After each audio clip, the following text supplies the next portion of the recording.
हमने S block के basics cover किए थे, जिसमें हमने देखा था कि क्या उसकी प्रॉपर्टीज़ होती हैं, क्या उसकी केमिकल प्रॉपर्टीज़ हैं, क्या उसकी फ़िज़िकल प्रॉपर्टीज़ हैं, इलेक्ट्रॉनिक कॉन्फ़िगरेशन उसका कैसे लिखते हैं, और एस ब्लॉक में कौन से एलिमेंट्स आते हैं, क्या डेफिनेशन है उसकी, और पूरा एक क्विक रिवीजन लिया था। अब बारी है इसकी क्विक प्रैक्टिस की, ठीक है। तो एक बार नज़र दोहरा लो और हम स्टार्ट करते हैं, ठीक है, एमसीक्यू से। तो सिंपल एमसीक्यूज़ ही रखे हैं, ठीक है। इसके बाद एक और सीरीज़ लाऊंगा जिसमें अगर तुम लोग कॉम्पिटिटिव एग्ज़ाम्स की तैयारी करते हो तो उसके क्वेश्चंस भी डिस्कस करेंगे। अभी तो बेसिक है, बोर्ड लेवल तक का बोल सकते हो, बिलो बोर्ड लेवल भी बोल सकते हो, बस तुम्हें एक बेसिक अंडरस्टैंडिंग देना है एस ब्लॉक का। इसके बाद हम लोग लेके आएंगे नीट के ऊपर और जेई के ऊपर भी कि क्या क्या एस ब्लॉक में क्वेश्चंस पूछे जाते हैं। धीरे धीरे ऐसे करके हम सारे ही चैप्टर कवर करेंगे केमिस्ट्री के। तो इस चैनल पे तुम्हें धीरे धीरे करके पूरी केमिस्ट्री मिल जाएगी। तो चलो अभी तो शुरू करते हैं। पहला सवाल देखो कि इनमें से कौन सा है जिसका इलेक्ट्रॉनिक कॉन्फ़िगरेशन NS1 है। तो ये तुम्हारे ऑप्शंस है, अभी सेलेक्ट कर लो। तुम्हारे पास 5 सेकेंड्स हैं इसका आंसर सेलेक्ट करने के लिए। और इसका आंसर है, तो देख सकते हो बी इसका करेक्ट आंसर हो जाएगा यहाँ पे। अगर आपने बी एल्कली मेटल्स को मार्क किया है तो आप खुद को +5 स्कोर दे सकते हो। एक काम करते हैं, जेई की तरह रखते हैं, +4 और -1 के कॉन्सेप्ट पे रखते हैं। तो एल्कली मेटल्स अगर आपने किया है तो खुद को +4 मार्क्स दे दो, और अगर नहीं किया है तो -1 कर दो। और ये इसका सोल्यूशन है, इसको ज़रूर देखो। जो मैं सोल्यूशन बताऊँ ना उसको नोट ज़रूर कर लेना। लिथियम Li इसका इलेक्ट्रॉनिक कॉन्फ़िगरेशन नोट कर लो भाई। सोडियम Na इसका इलेक्ट्रॉनिक कॉन्फ़िगरेशन, इन सब का इलेक्ट्रॉनिक कॉन्फ़िगरेशन नोट कर लो भाई, बहुत हेल्प हो जाएगी तुम्हें फ्यूचर में। ये ये एकदम छोटा सा टेस्ट है, छोटा सा तुम इसमें प्रैक्टिस करोगे और ये तुम्हें बड़े रिज़ल्ट ला के देगा, ठीक है। नेक्स्ट, इनमें से कौन सा एलिमेंट है जो कि लाइटेस्ट एल्कली मेटल है। अब ये तुम्हारे ऑप्शंस हैं। फिर से तुम्हारे पास 5 सेकेंड है, ठीक है। 5 4 3 2 1, और इसका आंसर हो जाएगा आपका लिथियम। लिथियम सबसे लाइटेस्ट एल्कली मेटल होता है, इसका इलेक्ट्रॉनिक नंबर 3 होता है, इसका एटॉमिक वेट भी यहाँ पे गिवन है, और लीस्ट डेंस मेटल होता है, ठीक है। इसकी डेंसिटी भी गिवन है, इतना याद रखने की ज़रूरत नहीं है। नीचे की ये लाइन याद रख लो, lithium is the first member of the alkali metal of the group 1 as moves down the group, atomic weight and density generally increase.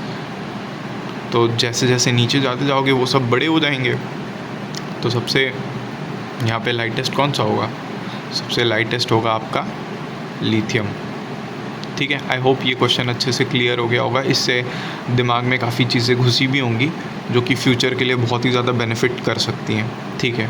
Question number 3, और हाँ, अगर आपका लास्ट क्वेश्चन सही था तो खुद को +4, और अगर अब वो क्वेश्चन आपका गलत हो गया तो खुद को -1 दे दीजिए। अब बात करते हैं एस ब्लॉक एलिमेंट जो कि सबसे तेज़ रिएक्ट करता है पानी के साथ, और आपके ऑप्शंस है ये आपकी स्क्रीन के सामने, और इसके लिए भी आपको मिलेंगे टोटल 5 सेकेंड्स, ठीक है। 5 4 3 2 1, ओके। और इसका भी आंसर हो जाएगा यहाँ पे ऑप्शन नंबर डी, सीजियम। तो ग्रुप ट्रेंड में क्या है कि in s block specifically group 1 alkali metals reactivity increase down the group. Same line पहले भी देखा हमने, और यहाँ पे थोड़ा एक्स्ट्रा भी बताया है, आयोनाइजेशन एंथैल्पी के बारे में बताया है, काइनेटिक फैक्टर बताया है, और ये आपका विगर ऑफ रिएक्शन भी बताया है, ठीक है, कि कितना तेज़ होगा।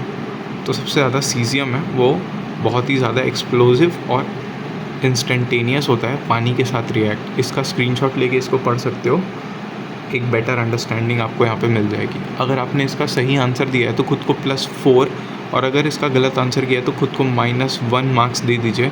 लास्ट में हम टोटल देखेंगे कि आपका आउट ऑफ, देखो ये टोटल 10 क्वेश्चंस होंगे, तो आपका 40 में से कितना स्कोर आता है वो आप मेरे को कमेंट सेक्शन में स्कोर करके बताना, ठीक है।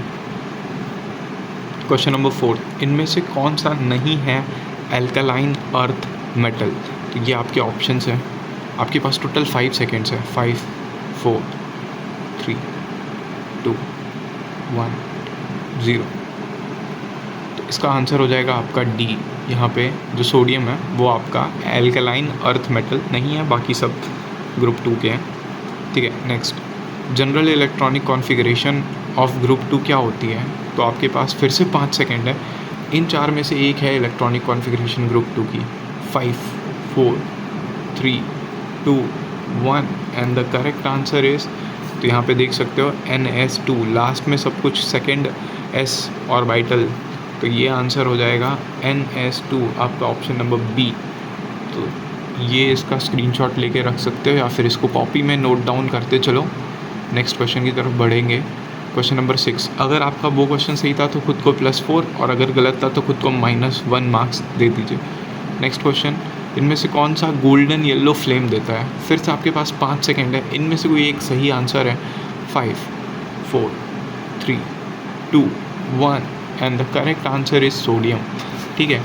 तो कलर के ऊपर मैंने ना कल एक कोई तो वीडियो बनाई थी, उसको मैंने इसमें डाला था। एक सेकेंड में आपको दिखाता हूँ ना, ये नहीं, ये नहीं, ये रहा गोल्डन येलो कलर। अगर आपका लास्ट वाला क्वेश्चन सही था, एक सेकेंड कैमरा एंगल से कर लेता हूँ, ओके, नहीं थोड़ा सा, हाँ ये ठीक है। तो अगर आपका लास्ट वाला क्वेश्चन सही था तो खुद को +4 और अगर गलत था तो -1 दे दीजिए। हम शुरू करेंगे 7th क्वेश्चन से, और हाँ, जो भी आपका स्कोर आएगा ऑनेस्टली उसको कमेंट सेक्शन में ज़रूर मेंशन कर दीजिएगा। और आपका कितना स्कोर रहा, आपका नाम क्या है, आप कहाँ से देख रहे हो, तीनों चीज़ें मुझे बताना, ताकि मुझे पता चले कि जो वीडियोज़ हैं वो सही लोगों तक पहुँच रही हैं, नहीं पहुँच रही, क्या हो रहा है भाई, ठीक है। तो which of the following forms a +2 ion, इनमें से कौन सा +2 आयन फॉर्म करता है? इसको सॉल्व करने के लिए आपके पास 5 सेकेंड है, ठीक है। 5 4 3 2 1 and the correct answer is C, option number C है यहाँ पे, ठीक है। कैल्शियम 2+ होता है, इसका इलेक्ट्रॉनिक कॉन्फ़िगरेशन लिखोगे तो उससे भी पता लग जाएगा, ठीक है। और ऐसे भी काउंट भी कर सकते हो पीरियोडिक टेबल में। Which alkali metal is stored in kerosene, बहुत ही फेमस क्वेश्चन है कि कैरोसिन में कौन सा एल्कली मेटल स्टोर किया जाता है। ये आपके पास ऑप्शन है और इनमें से एक सही आंसर है। आपके पास 5 सेकेंड है इसको करने के लिए।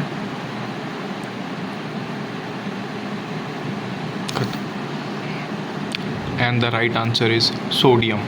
आई होप आपने ये तो ज़रूर 10th में भी पढ़ा होगा, ये 11th में अगर नहीं पढ़ रहे तो 10th में पढ़ा होगा ज़रूर। विच ऑफ द, और इसका रीज़न क्या होता है, इसका रीज़न एक बार खुद से कमेंट सेक्शन में बताना, मैं इसका रीज़न बता देता हूँ। सोडियम को अगर आप बाहर मतलब एटमॉस्फेरिक कंडीशन में या फिर एयर के कांटेक्ट में अगर आप रखते हो तो क्या आग लगने का ख़तरा होता है, ऑक्सीजन के साथ रिएक्ट करके हाईली फ्लेमेबल होता ही है, तो इसलिए इसको नहीं रखते, इसको कैरोसिन में रखते हैं, ठीक है। बाकी इसका राइट आंसर आप कमेंट सेक्शन में और एलैबोरेट करके बता सकते हो। बढ़ते हैं नेक्स्ट क्वेश्चन की तरफ। विच ऑक्साइड इज़ स्ट्रांगली बेसिक, इनमें से कौन सा ऑक्साइड है जो कि स्ट्रांगली बेसिक है? And you have 5 seconds. 5 4 3 2 1 and the right answer is Na2O. sodium oxide is the basic oxide that reacts with the water to form NaOH, a strong base. तो I hope आपको यहाँ पे कुछ concepts clear हुए होंगे। Total 9 MCQ open कर चुके हैं। लास्ट MCQ लेते हैं, क्वेश्चन नंबर 10। खुद को स्कोर देते रहिएगा, +4 for correct, -1 for the wrong. Which element shows the anomalous behaviour in the group 2? 1 2 3 4 और आपके पास है total 5 second. 5 4 3 2 1 and the correct answer is beryllium. Beryllium shows anomalous behavior due to its small size, high charge density and greater polarizing power. तो ये थे आपके total 10 questions. आप अपना score comments में लिख सकते हैं, +4 for the right answer, -1 for the wrong answer. What is the total score आप कमेंट सेक्शन में ज़रूर बताइएगा। Thanks for watching.